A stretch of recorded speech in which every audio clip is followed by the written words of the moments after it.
Youhou! Un livre dont vous êtes le héros. Défi fantastique, Ian Livingstone. La crypte du sorcier. Dans les entrailles de la Terre, le redoutable sorcier Rahazak a été ramené à la vie. Son but, réaliser ses rêves de mort et de tyrannie et asservir votre pays. Seule l'épée qu'il a depuis longtemps perdue est capable de mener définitivement un terme à son existence. Une mission des plus redoutables vous attend donc. Trouver l'épée, triompher des forces démoniaques qui ne manqueront pas de se mettre en travers de votre chemin, et enfin affronter Rahazak lui-même. Pour parvenir à vos fins, n'oubliez pas qu'il vous faudra découvrir des talismans sans lesquels l'échec sera inéluctable. Précédemment, dans la crypte du sorcier, partie 3, histoire d'un retour et un peu plus, après avoir récupéré l'épée de Rahazak, nous avons chevauché en direction de la tour de Yostromo, où nous avons fait la rencontre de Jella, la demi-elfe qui nous a soignés, mais aussi de Sim, un compagnon d'armes qui nous suit maintenant. Nous sommes arrivés à la tour de Yostromo pour constater son absence.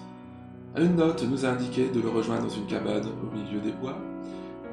Toutefois, un allié, le Suma, s'est interposé entre nous et la cabane pour nous envoyer cette fois-ci dans la forêt, où nous avons pu trouver Yostromo et un djinn que nous avons affronté, pour ensuite retourner à la tour, faire notre débrief auprès de Yostromo, repartir pour un cimetière à la recherche de la tombe de Tamal, le père de Razak, et son épitaphe que nous avons trouvé, pour enfin nous diriger vers Pont de Pierre pour retrouver Bori, le nain, qui vient à notre aide avec sa montgolfière.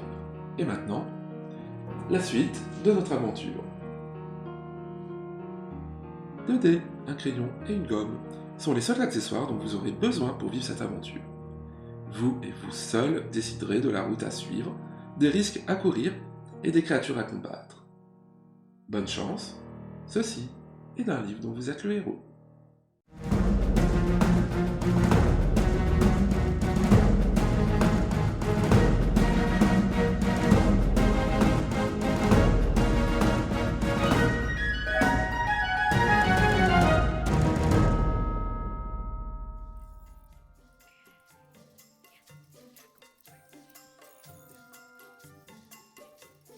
Alors, demande Bori, où va-t-on? Qu'allez-vous lui répondre? La forêt des araignées, rendez-vous au 34. Le plat pays occidental, rendez-vous au 135. La plaine du bronze, rendez-vous au 210. Il y a quelques mois, il me semble que nous avons mis la main sur un parchemin qui permettait de localiser le Carcantis dans le plat pays, la Belgique occidentale. C'est donc vers le 135 que nous nous dirigeons. 135. Après avoir laissé derrière vous la forêt des ténèbres, vous survolez la lisière occidentale des collines de la Pierre de Lune, dans lesquelles, 2 jours plus tôt, vous cheminiez au milieu des dangers. La forêt des araignées ne tarde pas à apparaître, très semblable d'aspect à la forêt des ténèbres, et vous savez qu'elle recèle tout autant de périls cachés. Au-delà de la forêt, le ballon vous emporte sans à-coups vers le sud-est, jusqu'à ce que vous franchissiez la bordure méridionale des collines de la Pierre de Lune pour aborder le plat pays, connu sous le nom de Belgique. Où voulez-vous atterrir? Sans Kerpori, sans desserrer les dents du tuyau de sa vieille bouffarde. Vous observez le sol au-dessus de vous en cherchant des yeux une caverne ou l'entrée d'un souterrain. Tentez votre chance. Si vous êtes chanceux, rendez-vous au 59. Si vous êtes malchanceux, rendez-vous au 160. 4. Je suis chanceux, je perds un point de chance, j'adore ça, et je vais au 59. 59. En survolant un petit mamelon, vous apercevez ce qui paraît être l'entrée d'un souterrain. Très excité, vous criez à Bori de se poser et il laisse aussitôt s'échapper l'air du ballon. Votre attitude décroît progressivement jusqu'au moment où Bori vous recommande de vous cramponner car vous allez atterrir. La nacelle heurte le sol assez rudement et se retourne, mais personne n'est blessé. Tout le monde est de bonne humeur et c'est en riant que vous entreprenez de vous dépaître les uns des autres. Vous pliez le ballon dégonflé et vous le cachez avec sa nacelle à l'entrée d'un souterrain. Espérons que le monstre Carcantis n'est pas une légende, dit Sim. Mais voilà un souhait que je pourrais bien regretter par la suite. Vous dégainez votre épée, vous allumez les torches dont vous êtes munis et vous vous engagez prudemment dans la galerie qui descend en pente douce, Au bout de 5 minutes, vous atteignez une bifurcation. Si vous voulez tourner à gauche, rendez-vous au 222. Si vous voulez tourner à droite, rendez-vous au 90. De mémoire, nous n'avons aucun indice. C'est au hasard. On va prendre le 90. 90. Le souterrain est tortueux, sinueux, et vos torches font danser des ombres inquiétantes sur ces parois rugueuses. Soudain, vous entendez des pas qui marchent vers vous et vous vous préparez au combat. 6 êtres disgracieux que l'on pourrait prendre pour un mélange d'orques et de trolls, avec leurs grandes oreilles et leurs dents semblables à des crocs, font leur apparition. Leurs longues chevelures hirsutes sont dressées avec des os et ils portent des armures faites de larges plaques de métal hérissées de pointes et de clous. Les Dorogars sont des guerriers sadiques qui prennent plaisir à infliger les blessures les plus cruelles avec leurs armes redoutables. Choisissant chacun 2 adversaires, vous vous ruez au combat. Alors, premier Dorogar, second Dorogar, habilité 9, endurance 9 et 10. On va les affronter les deux en même temps. Soyons fous. Allez. 10 et 6, 18. Premier Darogar. 9 et 9, 18. Match nul. Deuxième Darogar. 7 et 9, 16. Hyper. Je commence par le premier Darogar pour infliger les dégâts, donc le match nul avec le premier fait que je ne vais pas lui retirer les points d'endurance. 8 et 12, 20. 8 et 9, 17. 6 et 9, 15. J'ai touché le premier Darogar. Il va donc pouvoir passer à 7. Alors, 8 et 12, 20. Premier Darogar, 5 et 9, 14. Deuxième Darogar, 9 et 9, 18. Les deux ont perdu. Le premier Darogar passe à 5.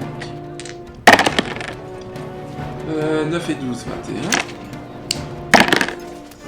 Premier Darogar, 4 et 9, 13. Deuxième Darogar, 3 et 9, 12. Le premier Darogar passe à 3. Alors, 11 et 12, 23. 7 et 9, 16. 7 et 9, 16. Les deux ont perdu. Le premier Darogar passe à 1. 6. 6 et 12, 18. 7 et 9, 17 pour le premier. 5 et 9, 14 pour le deuxième. Le premier Darogar est mort. 5 et 12, 17. Deuxième Darogar, 8 et 9, 17. Match nul. 6 et 12, 18. Deuxième Darogar, 7 et 9, 16. Il perd 2. Il passe à 8. 12 et 12, 24. Bon, là, je ne me souviens pas. Hein. Il passe à 6. 8 et 12, 20. 7 et 9, 16. Il passe à 4. 7 et 12, 19. 5 et 9, 14. Il passe à 2. 7 et 12, 19. 7 et 9, 16. Il passe à 0. Si vous êtes vainqueur, rendez-vous au 144. 144. Bori et Sim parviennent également à se débarrasser de leur adversaire, mais ils sont tous les deux blessés. Pendant qu'ils pansent leur plaie, vous fouillez les cadavres et vous trouvez un sac de cuir attaché à la ceinture du chef. Ce sac contient une clé de bronze et un peu de poudre brune dans une petite boîte en fer blanc. Vous empochez la clé et vous montrez la poudre à Sim en lui demandant s'il sait ce que c'est. Du tabac à briser, répondit-il avec dédain. Une belle saleté. Il vide la boîte sur le sol et vous décidez de ce que vous allez faire. Si vous voulez continuer à longer le souterrain, rendez-vous au 308. Si vous préférez revenir sur vos pas jusqu'à la bifurcation et explorer l'autre galerie, rendez-vous au 222. Si dans l'autre galerie il y a encore un combat, ça va faire 2 combats d'affilée, on va peut-être éviter. 398. Quelques minutes plus tard, vous entendez des coups sourds contre la muraille rocheuse et des cliquetis de chaînes. Si vous souhaitez savoir d'où ils proviennent, rendez-vous au 214. Si vous préférez faire demi-tour et regagner la bifurcation pour prendre l'autre galerie, rendez-vous au 338. Allons voir les bruits de chaîne. Allons libérer des esclaves. 214. À chaque détour du souterrain, le bruit de martèlement s'intensifie. Vous ne tardez pas à apercevoir des silhouettes affairées alors que celles-ci ne semblent pas remarquer votre présence. Deux hommes maigres, à la peau blême, défoncent la paroi de la galerie à coups de pioche, tandis qu'un troisième charge les gravats dans une brouette. Vous vous approchez et vous remarquez que les mineurs ont des yeux écarquillés, globuleux et vides d'expression. Les Darokar doivent être les cartes-chiants chargés de surveiller le travail de ces zombies dans les souterrains, dit Sim. Mais pour le compte de qui? Du Carcandis? Quoi qu'il en soit, nous avons manifestement atteint l'extrémité de cette galerie. Le mieux serait de faire demi-tour et de retourner à la bifurcation. Si vous êtes disposé à suivre les suggestions de Sim, rendez-vous au 338. Si vous préférez continuer jusqu'aux zombies, rendez-vous au 256. Bon, de toute façon, ils ne nous ont pas remarqué, donc on risque rien. 256. Vous vous approchez du zombie qui charge la brouette et qui continue son travail, comme si vous n'existiez pas. Poursuivant votre chemin, vous avancez jusqu'à l'endroit où les deux autres creusent la roche. Et, à ce moment précis, vous remarquez qu'ils ont tous un 5 tatoué sur le bras. Vous prenez mentalement note de ce chiffre avant de rejoindre vos compagnons et d'adopter la seule solution possible, retourner à la bifurcation, rendez-vous au 338. Je crois que nous avons un indice. 5. Allez, 338. Lorsque vous arrivez à l'endroit où vous avez tué les Darogars, vous avez la surprise de constater que leurs corps ont disparu. Une traînée de sang aboutit à une muraille rocheuse dans laquelle vous découvrez la feuillure révélatrice d'une porte. Mais vous avez beau pousser, celle-ci ne s'ouvre pas, et Sim lui-même, avec ses multiples talents, ne parvient pas à la faire bouger. En collant l'oreille contre le rocher, vous n'entendez aucun bruit. Si vous voulez poursuivre vos efforts pour ouvrir la paroi, rendez-vous au 78. Si vous préférez continuer jusqu'à la bifurcation et prendre l'autre galerie, rendez-vous au 222. Essayons d'ouvrir ce passage secret. 78.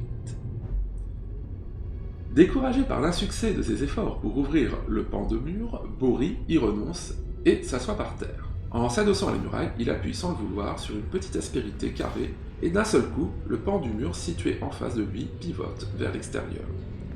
Abasourdi, Sim hoche la tête et déclare « Quand un problème est insoluble, on peut compter sur ce feignant de nain pour trouver la solution.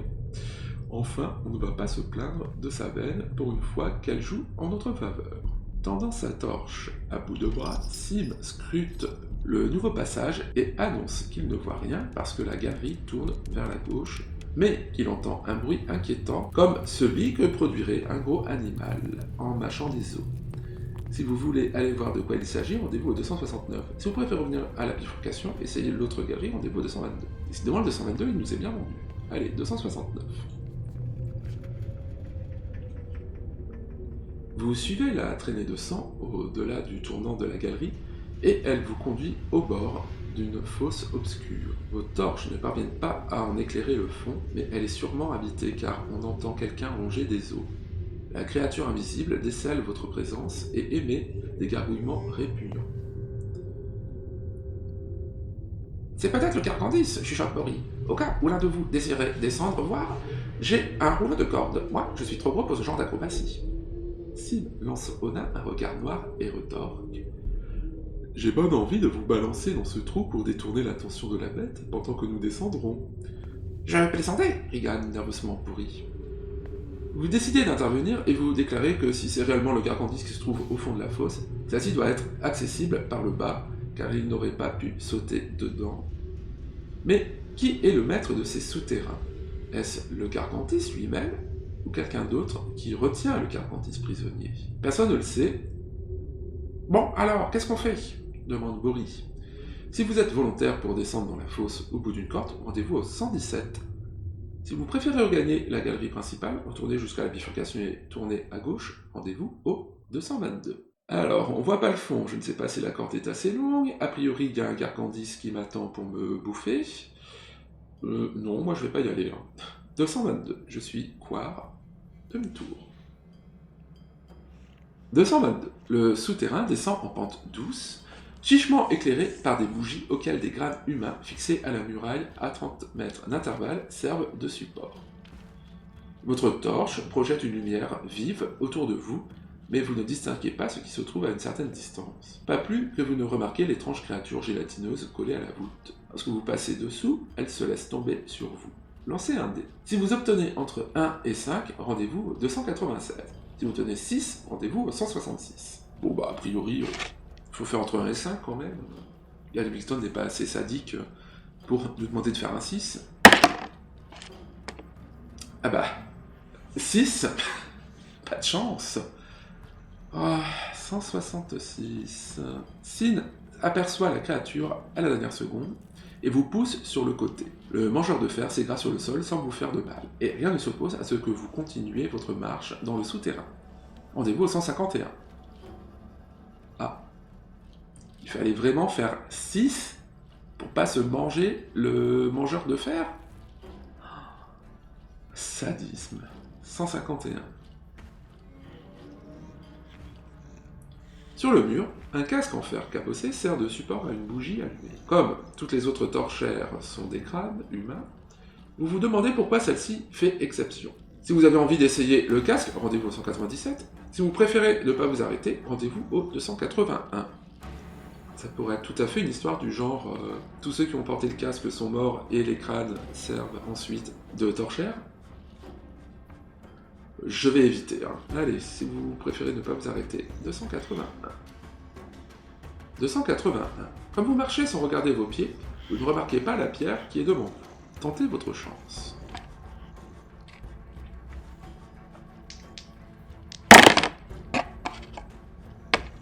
« 4.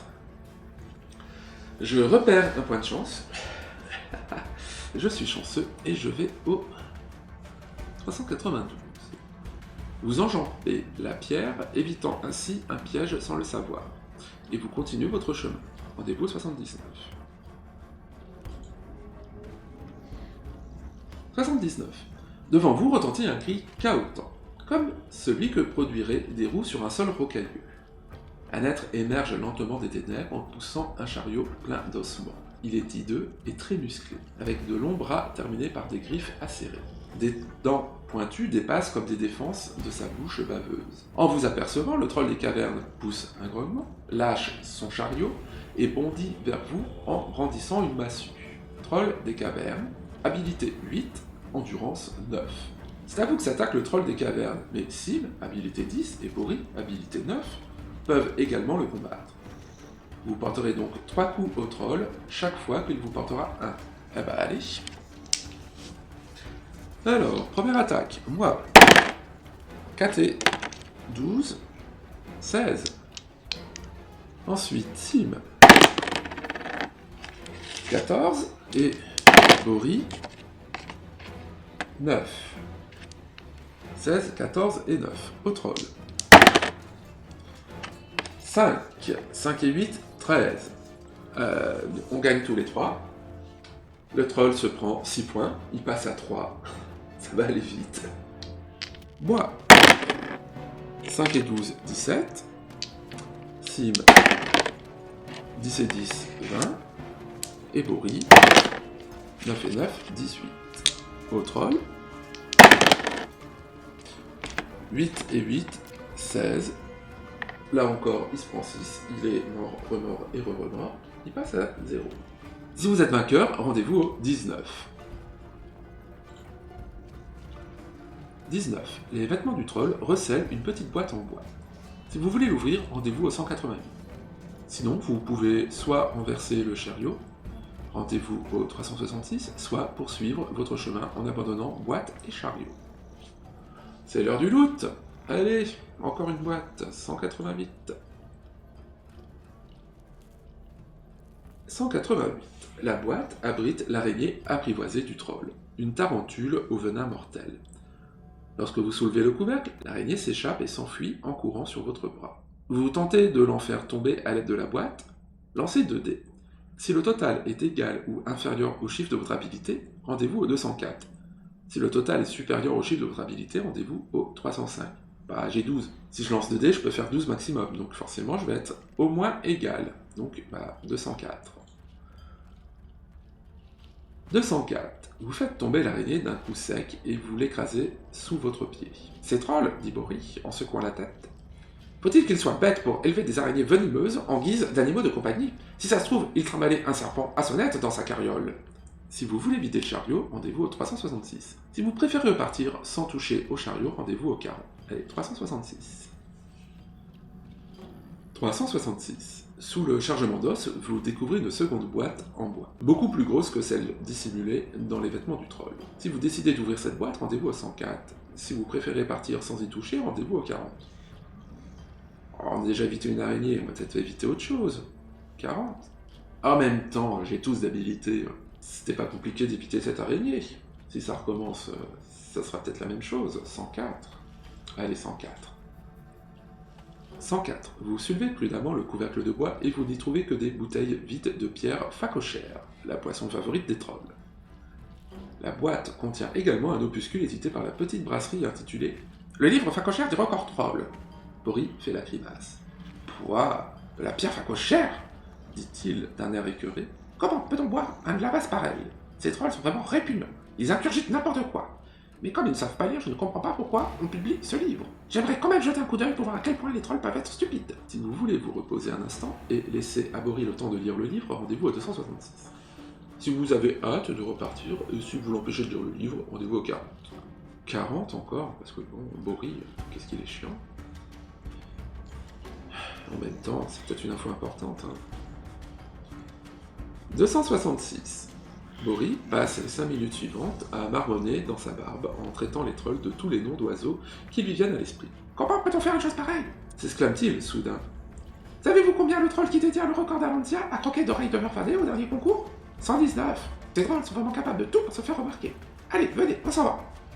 Boris se lève brusquement et part en jetant le livre par-dessus son épaule. Vous lui emboîtez le pas et Sim suit le mouvement en demandant à Boris s'il est le plus petit de tous les nains d'Alantia. « Mêlez-vous de ce qui vous regarde !» bougonne Boris sans se retourner. Rendez-vous au 40. 40. Le souterrain aboutit bientôt à un embranchement. Vers la droite, la galerie continue tout droit, aussi loin que porte le regard. Vers la gauche, elle se termine rapidement en cul-de-sac. Au fond de l'impasse, quelqu'un ou quelque chose est étendu sur le sol, et vous entendez le couinement caractéristique des rats. Pour aller à gauche, rendez-vous au 202. Pour aller à droite, rendez-vous au 315. Encore des rats. Oh. Allez, à droite. 315. Vous passez entre deux statues représentant des squelettes en uniforme de soldats. Aussitôt, une bouffée d'air froid venue du fond du souterrain vous balaye la figure. Le vent forcit et commence à mugir. « Il semble que nous soyons au bon endroit », commente Boris d'un ton plus sérieux qu'à l'accoutumée. Soudain, vous apercevez au loin une lueur blanche. Elle grandit et vole rapidement vers vous. Quand elle est suffisamment proche, vous voyez qu'il s'agit d'un être au visage torturé, traînant derrière lui un corps impalpable. Sa bouche s'ouvre toute grande, il en sort un hurlement à vous glacer le sang. Ne les laissez pas vous toucher au passage, et attention, en voilà deux autres. Vous ne quittez pas des yeux les fantômes de glace qui foncent vers vous. Lancez 2 dés. 315. Un être au visage torturé vole rapidement vers vous. 3 fois de suite. Si l'un des totaux est supérieur au chiffre actuel de votre habilité, rendez-vous au 379. Si les 3 totaux sont égaux ou inférieurs à votre habilité, rendez-vous au 72. J'ai 12 en habilité, donc je ne peux pas faire de lancer supérieur. Même 3 fois, ce sera toujours pas possible. Donc on va aller directement au 72. 72.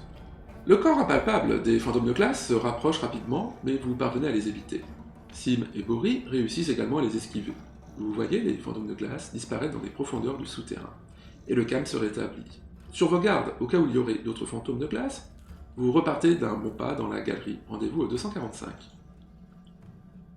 245. Aussitôt les fantômes de glace disparus, le souterrain redevient silencieux. Il ne doit pas y avoir beaucoup de gens qui savent que les souterrains mugissants doivent leur nom aux fantômes de glace qui les hantent, dit Boris d'une voix ragaillardie. Regardez, Voilà, 2 autres statues de squelettes guerriers, là-bas. Si vous êtes prêt à passer entre les statues, rendez-vous au 56. Si vous préférez rester où vous êtes et demander à Sim de chercher s'il n'existe pas de passage secret, rendez-vous au 112. Donc on va se dépêcher, hein. 56. Vous passez entre les statues sans qu'aucun autre fantôme de glace se manifeste, et vous suivez le souterrain qui s'incurve vers la droite. Au bout d'un instant, vous entendez à nouveau un bruit devant vous, mais cette fois, il ressemble au grondement sourd d'un très gros animal. Vous continuez à avancer jusqu'à ce que la galerie débouche dans une énorme fosse. Sur une corniche proche du fond, une odeur de putréfaction vous emplit les narines. Cette puanteur provient de l'épaisse couche de fange qui couvre le fond de la fosse juste en dessous de la corniche.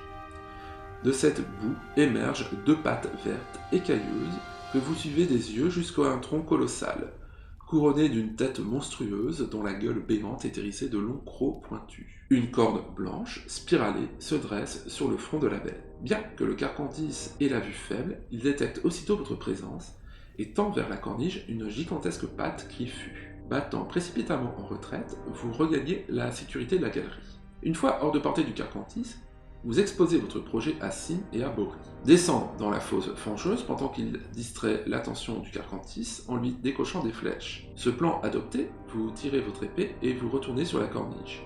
Le Carcantis pousse un terrible rugissement et essaie de vous atteindre avec sa patte aux griffes acérées. Si vous êtes enduit de sang de caméléonide, rendez-vous au 24. Sinon, rendez-vous au 349. Je me rappelle, j'avais dû lancer des dés pour savoir si j'allais perdre des points d'endurance avec ce sang de caméléonide dont je me suis enduit. Je vais au 24.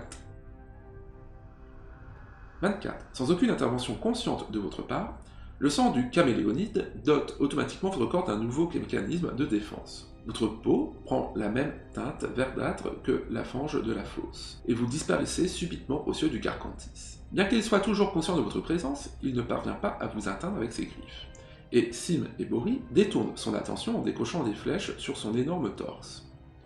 Celle-ci entame à peine son cuir épais, mais le Carcantis n'en pousse pas moins un cri de douleur. Malheureusement, il dispose également d'un mécanisme de défense. Une glande réagit à la souffrance en émettant un flux d'énergie mentale d'une redoutable puissance. Si un cristal translucide est suspendu à votre cou par une chaîne d'or, rendez-vous au 193.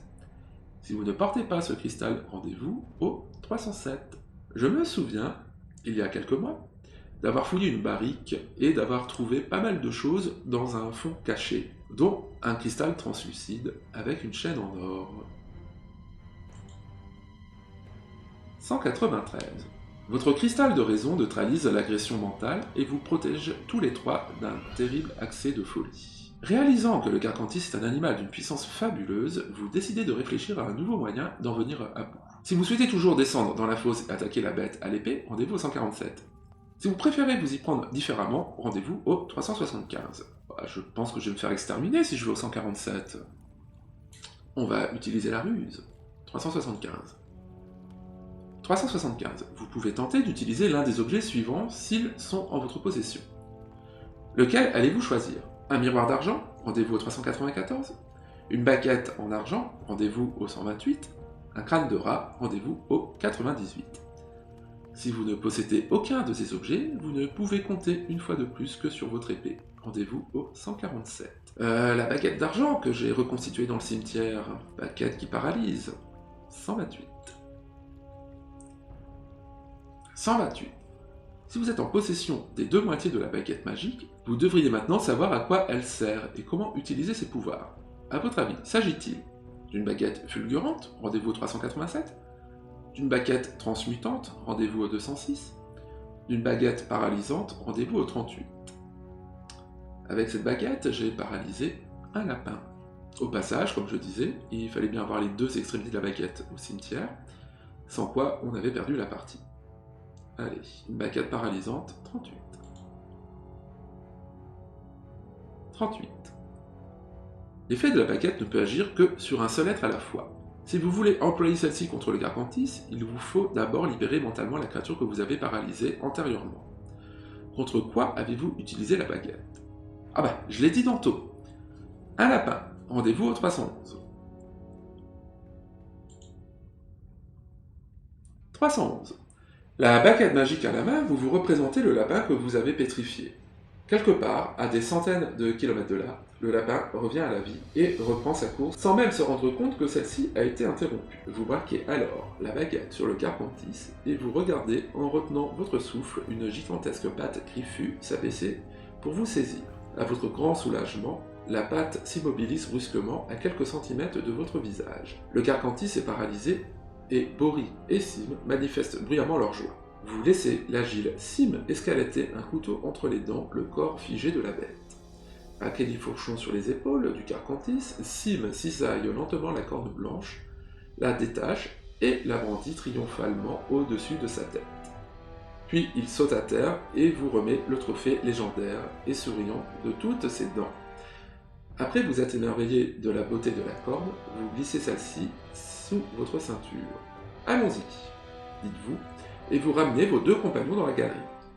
Vous passez entre les statues des squelettes sans provoquer de nouvelles apparitions de fantômes de glace, et vous pressez le pas. Tentez votre chance. Si vous êtes chanceux, rendez-vous au 54. Si vous êtes malchanceux, rendez-vous au 138. Allez. J'ai déjà dit que je détestais tenter ma chance. 4. Décidément. Si vous êtes chanceux, rendez-vous au 54. Si vous êtes malchanceux, rendez-vous au 138. Heureusement, aucune créature hostile ne vous barre le passage, et vous ressortez du souterrain sans encombre. Rendez-vous au 279. 279. Vous retrouvez le ballon et la nacelle où vous les avez laissés et vous les traînez hors du souterrain, jusqu'au pied du monticule. Pour gonfler le ballon d'air chaud, il nous faut un véritable brassier, déclare Bori avec autorité. Je vous prépare l'enveloppe pendant que vous irez chercher du bois. Vous devez arpenter la plaine aride pendant près de 3 heures pour rassembler suffisamment de bois, et en fin de compte, vous allumez un beau feu. Bori sort un tube métallique de la nacelle, l'adapte à la manche de l'enveloppe et suspend l'autre extrémité au-dessus des flammes. Le ballon s'emplit d'air chaud et il est presque gonflé lorsque vous voyez soudain un nuage de poussière s'élever à l'horizon. Des chevaux, et ils se dirigent vers nous, dit calmement Sim. J'espère que vous êtes bientôt prêts, Bori. Les chevaux sont bientôt en vue et vous constatez qu'ils sont 6, montés par autant de gnomes. Bori vous charge de détacher la corde qui retient le ballon à une souche et d'y grimper lorsque le ballon s'élèvera. Mais la corde est si tendue que vous ne parvenez pas à la dénouer, et vous perdez de précieuses secondes avant de vous décider à la trancher d'un coup d'épée. Au moment où la corde vous soulève de terre, un gnome arrive au galop au-dessus de vous et bondit de sa selle pour vous attraper par les pieds. Lancez 2 dés. Si le total est égal ou inférieur à votre habilité, rendez-vous au 253. Si le total est supérieur à votre habilité, rendez-vous au 331. Encore une fois, avec mes 12 habilités, je ne peux pas faire plus en lançant 2 d 6. Je vais donc forcément au 253. 253. Le gnome ne parvient pas à saisir votre jambe et tombe lourdement sur le sol. Applaudi par Bori et Sim, vous grimpez à la corde et vous vous hissez dans la nacelle. Rendez-vous au 226. 226. Vous avez l'impression que le ballon s'élève avec une lenteur désespérante, car en vous penchant hors de la nacelle, vous voyez les 6 gnomes qui, descendus de cheval, décochent leurs flèches sur vous. Lancez un dé pour savoir combien de flèches arriveront au but. Puis, pour chacune de celles qui auront fait bouche, lancez à nouveau un dé.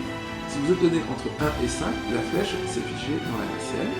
Si vous obtenez 6, elle vous a touché. Vous perdez 2 points d'endurance pour chaque flèche qui vous atteint.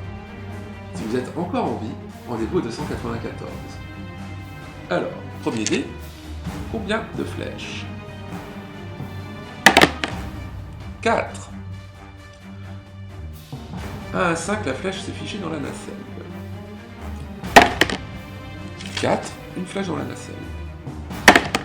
6, une flèche dans moi.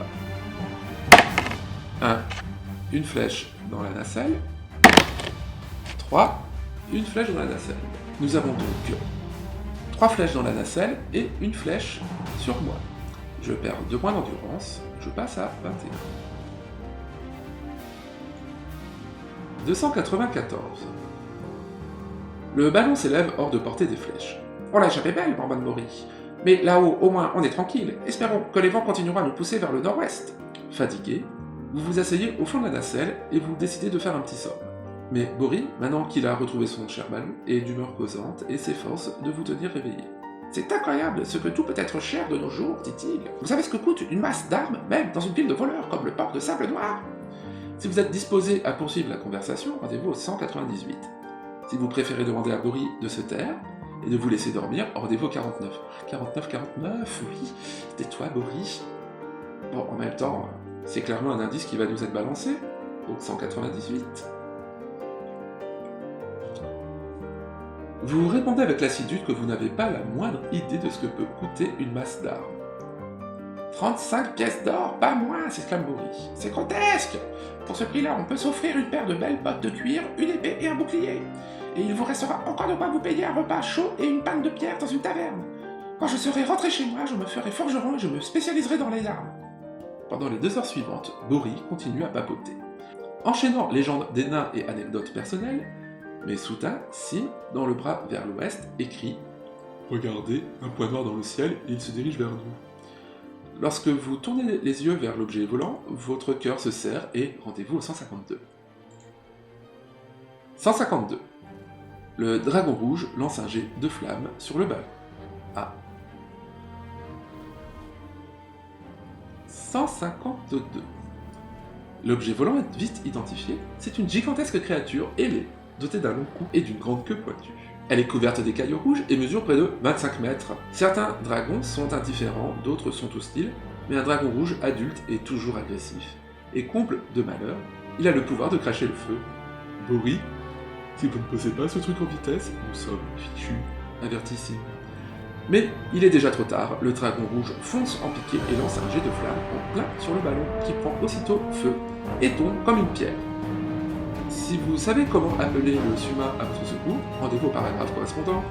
Si vous ne savez pas quoi faire, rendez-vous au 106. Suma 11. 11. Vous êtes en train de tomber lorsqu'un être humain se matérialise subitement à vos côtés, doré et étincelant. Je vais vous sauver la vie, dit le Suma en souriant. Mais je ne pourrai plus rien faire pour vous dans la vie. Puis il disparaît et, à votre profonde stupeur, le dragon rouge revient à tire d'aile et se place au-dessous de vous, ce qui vous permet de vous poser sur son dos. Vous grimpez tous les droits à califourchon sur son cou et le dragon emporte vers le nord-est les cavaliers volants et Confia d'Arantia.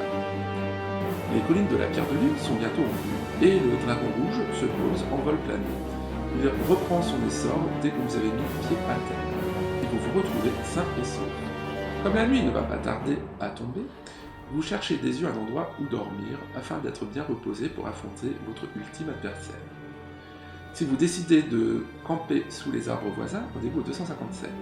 Si vous préférez gagner le pied des collines pour y passer la nuit, rendez-vous au 28. Allez, dans les arbres, il peut y avoir plein de créatures qui vont nous bondir dessus, on va plutôt aller au 28. Vous atteignez les collines en moins de 20 minutes et vous découvrez rapidement une petite grotte où vous abritez.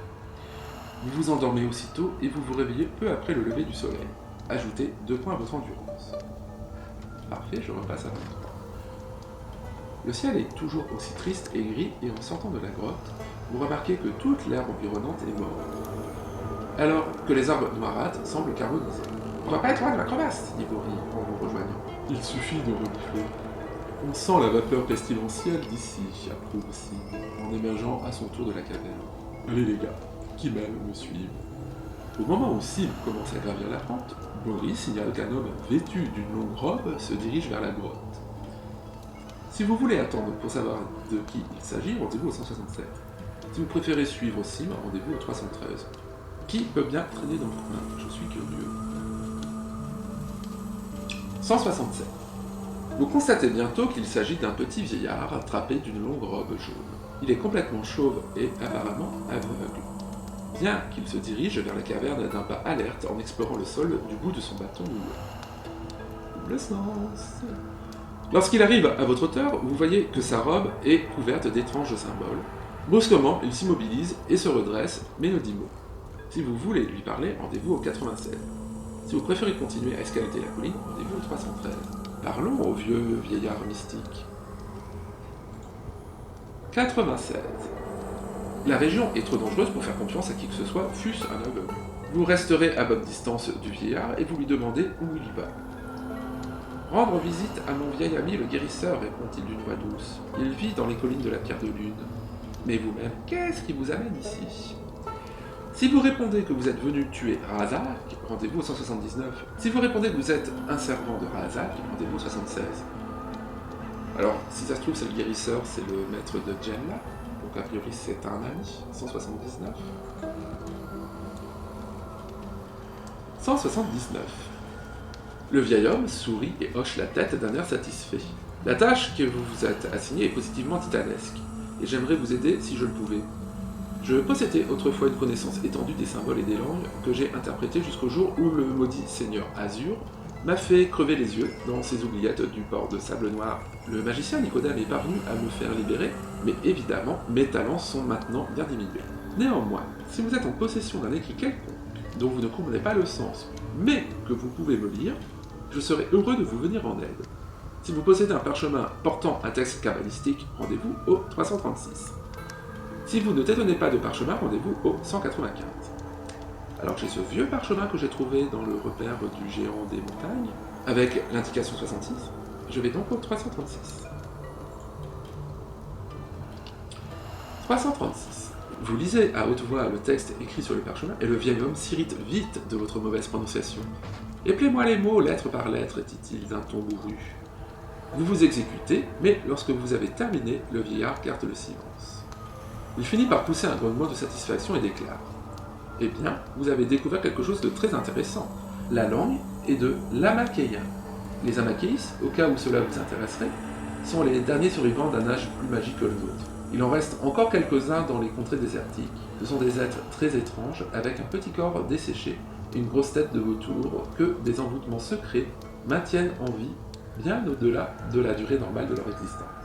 Se considérant comme des savants, ils se laissent rarement entraîner dans des conflits et se sont spécialisés dans la magie défensive. Et ce que vous avez là, c'est un écran magique contre les rassemblements d'animaux ou d'insectes. Très utile, en vérité, pour que les sortilèges agissent, il vous suffit de dire Amakaïs et de crier le chiffre figurant en bas du parchemin. Et maintenant, je dois vous quitter. Je vous dis donc adieu et bonne chance. Pendant un instant, vous regardez le vieil homme reprendre sa route de son palestre, puis vous faites demi-tour et vous suivez Sim, qui, comme toujours, a hâte de poursuivre son chemin. Rendez-vous au 313. 313. Une demi-heure plus tard, environ, vous entendez un cri de guerre et un cliquetis d'armes provenant du versant opposé de la colline. Si vous voulez en connaître l'origine, rendez-vous au 7. Si vous préférez poursuivre votre route, rendez-vous au 162. Alors, on est dans la recherche des derniers indices et des derniers équipements qui pourraient nous sauver. Donc, on va aller voir ce qui se passe. « 7. En arrivant au sommet de la colline, vous découvrez un spectacle inattendu. 3 elfes, malfaisants femelles, ont attaqué un chevalier qui, à genoux et blessé, se défend désespérément avec son épée. Les elfes femelles ont de gros acérés, leurs ongles pointus sont de véritables griffes, et leurs corps sont bariolés de peintures de guerre. Armées de massues et de poignards, elles s'acharnent sur leurs victimes avec férocité. Si vous voulez secourir le chevalier, rendez-vous au 44. Si vous préférez abandonner à son triste sort, rendez-vous au 162. 44. 44. Vous vous ruez tous les trois à l'attaque, chacun de vous se chargeant de l'une des sauvages femelles. Elfe malfaisant, habilité 7, endurance 6. Alors pareil, avec une habilité de 7, le maximum qu'elle peut faire, c'est 19. Donc moi je dois faire 20 pour être tranquille, c'est-à-dire que je dois faire 8 ou plus. 5 et 12, 17. 3 et 7, 10. L'elfe passe à 4. 6 et 12, 18. 7 et 7, 14. L'elfe passe à 2. 12 et 12, 24. Bon bah là, c'est réglé. L'elfe est mort. Si vous êtes vainqueur, rendez-vous au 212. 212. Sim et Pori sont tous deux indemnes, en dehors d'une entaille dans le bras de Bori. Mais le chevalier est moribond avec un poignard de silex planté dans l'estomac.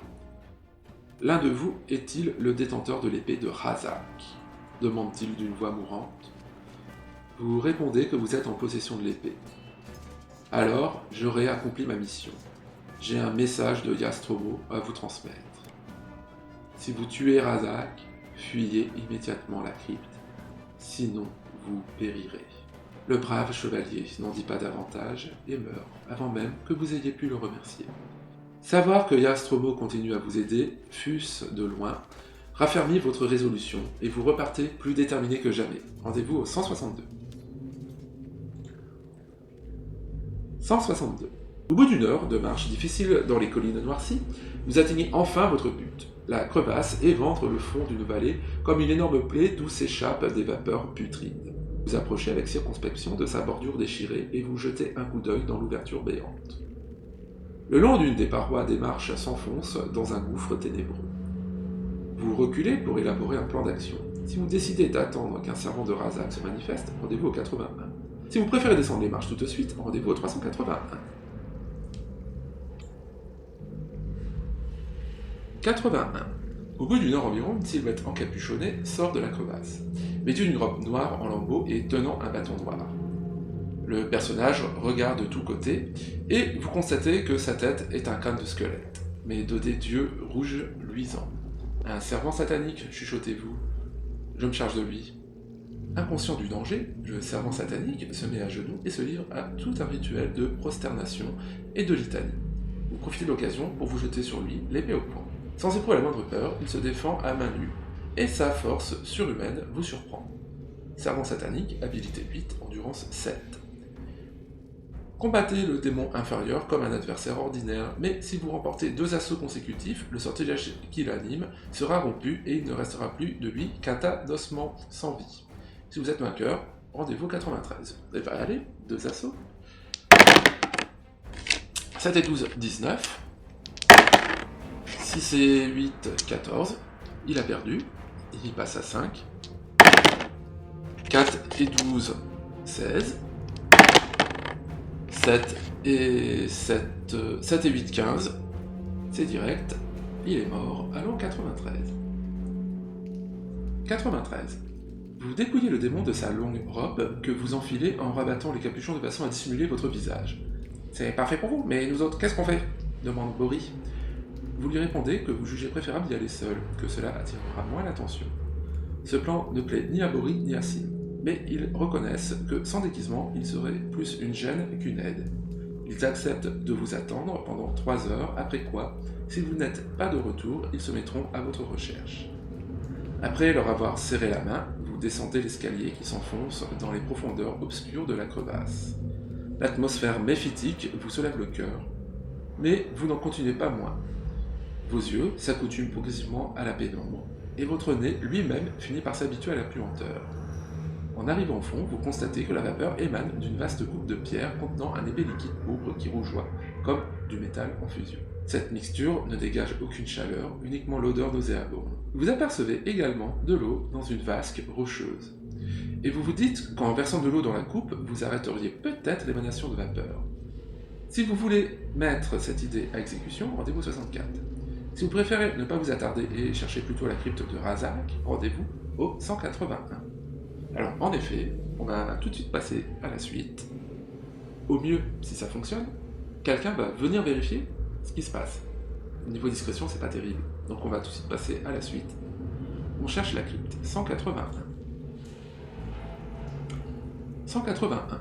En explorant le fond de la crevasse, vous découvrez dans la paroi une fissure tout juste assez large pour vous y faufiler. Vous trouvez également à l'extrémité opposée un levier qui sort de la muraille. Si vous voulez vous glisser dans la fissure, rendez-vous au 396. Si vous voulez abaisser le levier, rendez-vous au 321.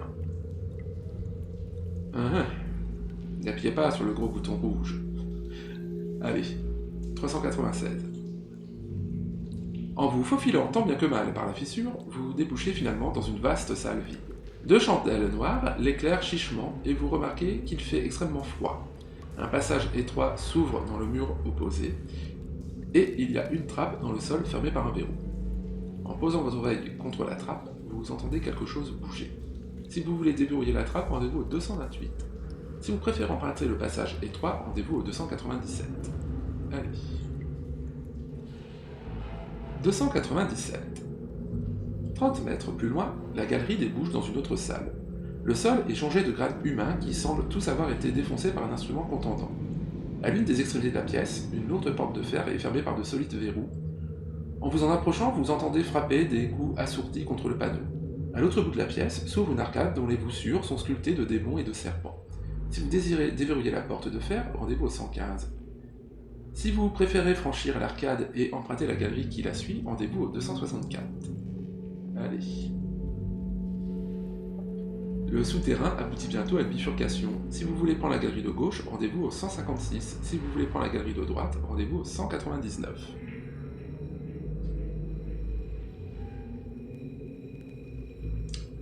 Allez, 156.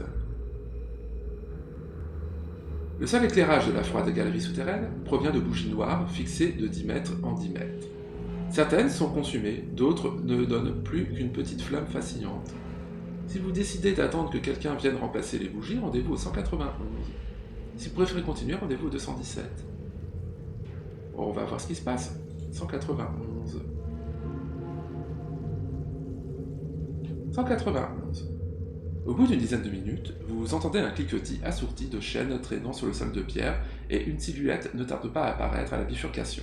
Lorsqu'elle passe devant une bougie allumée, vous constatez qu'il s'agit d'un être vêtu de haillons dont la peau blafarde est pleine d'écorchures et d'escarres. Ses pieds sont entravés et marcher semble-t-il lui coûter un gros effort. Vous comprenez que vous avez affaire à un zombie, certainement un serviteur de Rahazak.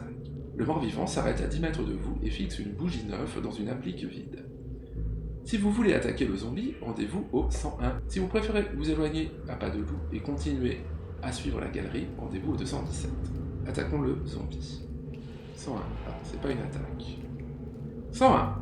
Si vous êtes en possession d'une fiole d'eau bénite, rendez-vous au 41. Sinon, il vous faut combattre le zombie à l'épée, rendez-vous au 318. Alors, j'avais une eau bénite dans le tonneau que j'ai fouillé, dans lequel j'avais trouvé la pierre de raison aussi. Allez, 41. 41. Vous débouchez la fiole et vous jetez son contenu sur le zombie. L'eau ronge comme un acide le corps du mort-vivant, dont la chair se met à fumer. Lancez un dé. Si vous obtenez de 1 à 5, rendez-vous au 373. Si vous obtenez 6, rendez-vous au 74. Allez, un dé. 3. 373. 373. Le chiffre que vous avez obtenu était le nombre de points à déduire de l'endurance du zombie. Diminuez donc l'endurance de votre adversaire avant le premier assaut. Il est à 3. Zombie, habilité 6, endurance 6. Je commence. J'ai fait 11, 11 et 12, 23. Il ne peut faire que 18 maximum, donc il va passer à 1. Deuxième assaut. 3, 3 et 12, 15. 7 et 6, 13. Là aussi, il perd. Il passe à 0, il est mort. Si vous êtes vainqueur, rendez-vous au 74. 74. Le zombie s'effondre et ne bouge plus. Vous fouillez rapidement ses haillons sans rien y trouver d'intéressant en dehors de 5 bougies noires. En revanche, il porte autour du cou une plaque d'identité en cuivre sur laquelle est frappé le chiffre 283. Vous la retirez et vous la suspendez à votre cou au bout de sa chaîne rouillée. Oui, je réfléchis parce que j'ai pas eu le choix en fait. Si vous décidez de continuer à explorer cette galerie du souterrain, rendez-vous au 217. Si vous préférez revenir sur vos pas jusqu'à la bifurcation et emprunter l'autre galerie, rendez-vous au 199. Du coup on fait demi-tour. 199. 199. La froide galerie est éclairée par des bougies noires disposées à 10 mètres les unes des autres. Vous marchez jusqu'à ce que vous parveniez à un énorme siège de pierre sculpté en forme de démon à tête de chèvre. Si vous avez envie de vous asseoir sur ce siège, rendez-vous au 26. Si vous préférez continuer à avancer, rendez-vous au 248. Mais pourquoi? Allez. Le trône, 26. 26. Aussitôt que vous avez pris place sur le siège, des tiges de fer jaillissent des bras et du dossier, vous immobilisant complètement. Une voix sifflante sort de la bouche de Pierre, au-dessus de votre tête et demande « Quel est votre numéro ?» Si vous portez une plaque d'identité, rendez-vous au numéro qui figure dessus. Si vous ne possédez pas de plaque d'identité, rendez-vous au 136. Bon, on va aller au 283 avec la plaque qu'on vient de trouver, comme par hasard. «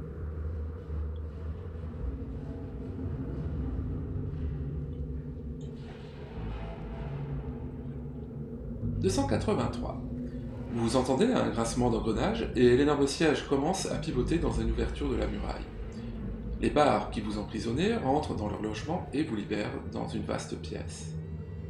Après quoi, le siège reprend sa place dans la galerie, ne vous laissant qu'une seule issue. Une porte dans le mur opposé sur laquelle est fixé un écriteau disant « Fermez la porte à clé avant de l'ouvrir », ce qui paraît idiot et vous laisse perplexe. Vous essayez la poignée et constatez que la porte n'est pas verrouillée. Néanmoins, si vous possédez une clé et si vous voulez vous conformer aux instructions de l'écriteau, rendez-vous au 189. Si vous n'avez pas de clé ou si vous ne désirez pas l'utiliser, rendez-vous au 334. Dans la grotte du Carcantis, j'ai affronté des trucs, des Drokmar ou des Dragodar. Enfin, je les ai affrontés et j'avais trouvé une clé en bronze, me semble-t-il. Donc je vais aller au 189, c'est assez bizarre.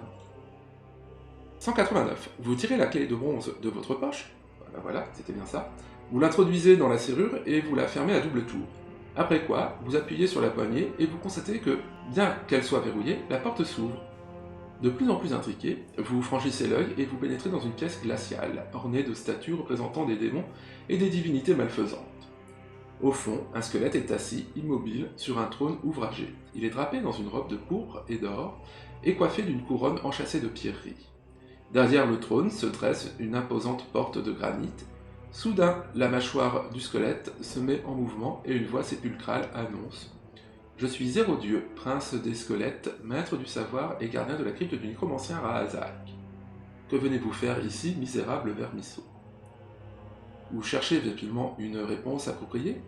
Si vous prétendez venir du port de Sable Noir, où vous êtes allé acheter des armes et convaincre le seigneur Azur de s'allier à Rahazak pour la conquête d'Alantia, rendez-vous au 364. Si vous préférez pourfendre le prince des squelettes avec votre épée, rendez-vous au 223. Cet argument est complètement claqué. De mon propre chef, j'aurais choisi d'aller demander le soutien d'Azur. Niais. Allez, 364. 364. Si vous dites vrai, reprend Hérodieu, je suis sûr que mon maître voudra apprendre de votre bouche l'allégeance du Seigneur Azur. Mais avant de vous autoriser à vous présenter devant lui, je dois m'assurer que vous n'êtes pas un espion du monde extérieur. Je vais vous poser quelques questions. Si vos réponses sont justes, je serai convaincu que vous êtes réellement un servant de Rahazak. Vous prétendez vous être rendu au port de Sable Noir, cette vénérable cité des voleurs, pour y acheter des armes. Alors dites-moi, combien il faut débourser de pièces d'or pour acquérir une masse d'armes? Si vous connaissez la réponse, rendez-vous au paragraphe portant le numéro correspondant. Si vous l'ignorez, rendez-vous au 291. Je connais la réponse, c'est Boris qui me l'a donnée. Boris sert à quelque chose. Allez, c'est 35 pièces d'or. 35. Oui, le port de Sable Noir est une cité de voleurs, continue Hérodieu. Vous poussez tout bas à un soupir de soulagement et vous vous préparez à la question suivante. Comme vous le savez, Rahazak s'est déjà assuré les concours de tous les trolls d'Alantia. Nos amis les trolls ont quelques coutumes bizarres dont la plus ridicule est la passion avec laquelle ils croquent les oreilles des farfadets, principalement dans un esprit d'émulation. Combien leur champion en a-t-il dévoré d'un seul coup? Écœuré à l'idée du répugnant spectacle, vous avez du mal à vous concentrer. Si néanmoins vous connaissez la réponse, rendez-vous au chiffre correspondant au record actuel d'Alantia. Vous ignorez la réponse, rendez-vous au 303. Et c'est encore Boris qui m'apporte la réponse. Ah, quelle horreur! C'est donc 119.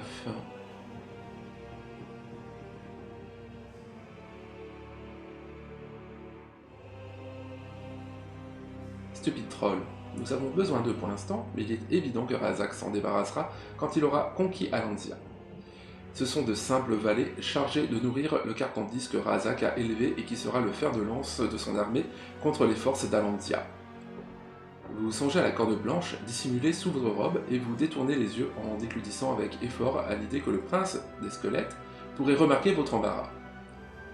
Quoi qu'il en soit, reprend Hérodieu, voici ce que j'aimerais que vous me disiez. Quel est le numéro tatoué par Rahazak sur les bras des zombies employés au forage des galeries souterraines? Si vous connaissez la réponse, rendez-vous au chiffre correspondant. Si vous ne connaissez pas la réponse, rendez-vous au 291. La question avait été posée dans le livre, donc c'est Rahazak. Du coup, c'est dans ces galeries que j'ai trouvé l'escouade 5 de zombies, donc je vais aller au 5.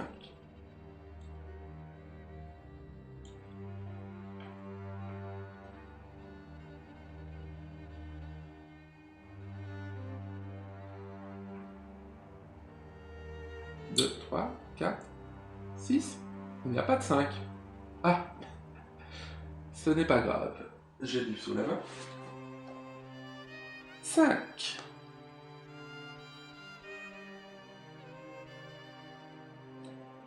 D'ici peu, Rahazak aura fait sortir tous les morts d'Alandia de leur tombeau et peupler de zombies les rangs de son armée. Ce sera un grand jour. Je commence à vous croire, mais je vais encore vous poser une question plus difficile, dit Zéro Dieu, en se levant de son trône. À quel âge est mort le père de Rahazak?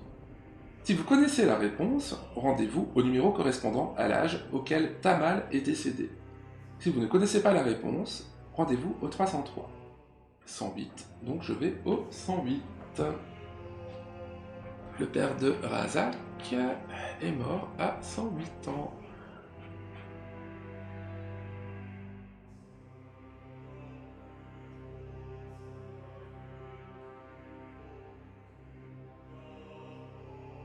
« 108. Oui, c'est exact, approuve Zéro Dieu. Je vais donc vous laisser pénétrer dans la crypte. Passez par la porte de granit, vous connaissez la combinaison bien entendu. Les jambes flageolantes d'excitation, vous vous dirigez vers la porte de granit. Sur les murs sont alignées 9 manettes métalliques numérotées de 1 à 9. Si vous connaissez le chiffre de la combinaison, formez-le en tirant les 3 manettes voulues et rendez-vous au paragraphe correspondant. Si vous ne savez pas quelle manette tirer, rendez-vous au 291. Je me souviens d'une comptine gravée au pied d'un obélisque de granit. Au passage, granit sans eux, c'est pas la glace, hein, c'est de la roche calcaire à l'aspect de granit. Dictionnaire de géologie. Eh bah, 184, nous dit la comptine. Je vais donc au 184.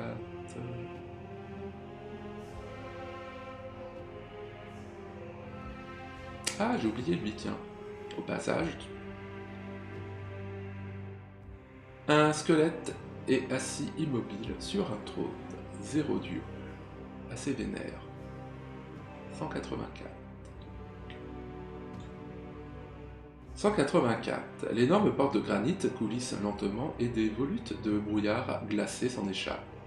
Vous distinguez une silhouette enveloppée de brume et vous avancez vers elle. Si vous portez autour du cou un talisman en forme de démon cornu, rendez-vous au 125. Si vous ne portez pas le talisman, rendez-vous au 276.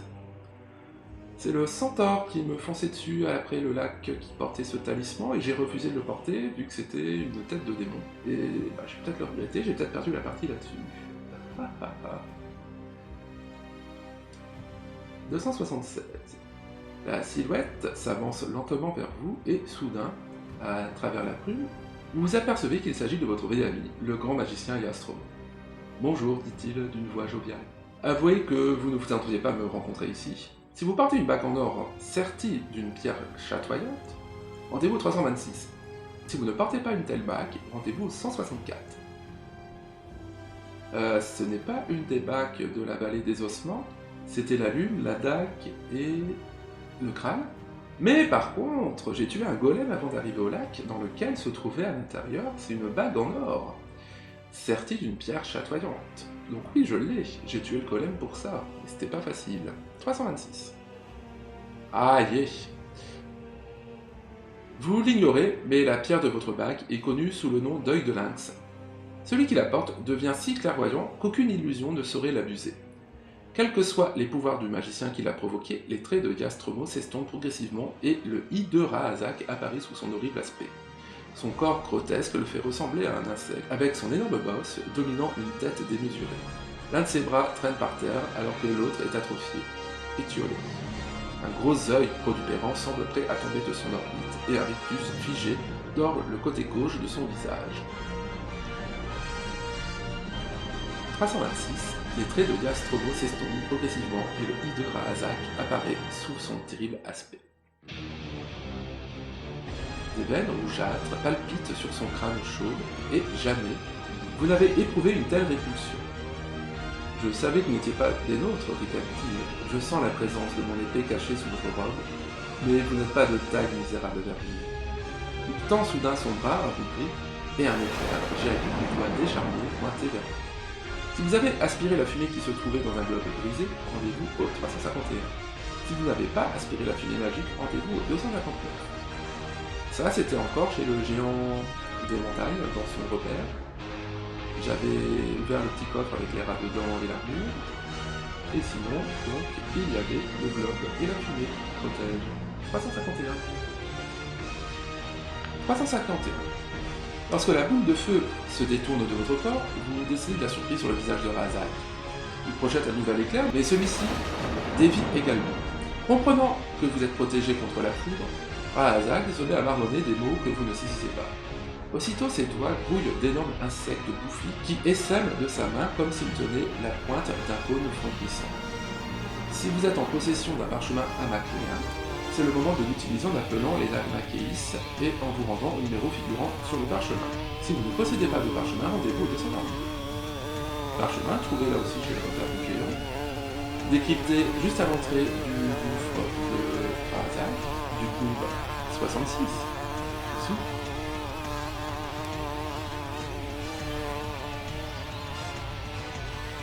« 66. Le sortilège amakénien agit et une enceinte invisible se forme autour de vous. Des centaines d'insectes piqueurs viennent s'écraser sur cette enceinte jusqu'à vous recouvrir d'un dôme opaque. Mais Rahazak, dépité par votre parade imprévue, les chasse pour envoyer contre vous une magie encore plus puissante. Si vous portez l'Égypte, rendez-vous au 271. Si cet objet n'est pas en votre possession, rendez-vous au 208. J'ai retrouvé l'Égypte juste avant le lac et de prendre l'épée de Rahazak. Je crois que c'était aussi sur le golem qui avait là-bas à pied. 271. 271. Un éclair jaillit de l'extrémité des doigts de Rahazak. Vous êtes aveuglé par sa lumière éblouissante, mais au lieu de vous foudroyer instantanément, il est attiré par votre bouclier sur lequel il crépite sans vous causer de dommages. Tout déformé qu'il soit, le visage de Rahazak reflète un soupçon d'inquiétude. Le nécromancien a une seconde hésitation dont vous profitez pour vous rouler sur lui avec sa propre épée. Sans se soucier des coups qu'elle lui porte, il cherche uniquement à vous toucher avec ses doigts. Rahazak, habilité 12, endurance 20. Si Rahazak remporte 2 assauts consécutifs à n'importe quel stade du combat, rendez-vous au 14. Si vous êtes vainqueur, sans avoir perdu 2 assauts consécutifs, rendez-vous au 83. Au 84. Combat final, allez, c'est parti. 12-12, donc on a la même habilité. La différence, ça va être nos lancers de dés uniquement, donc je n'ai pas besoin de compter. Moi, 9, Rahazak, 9, égalité, match nul. Moi, 8, Rahazak, 6, Rahazak est touché. Il perd 2, il passe à 18.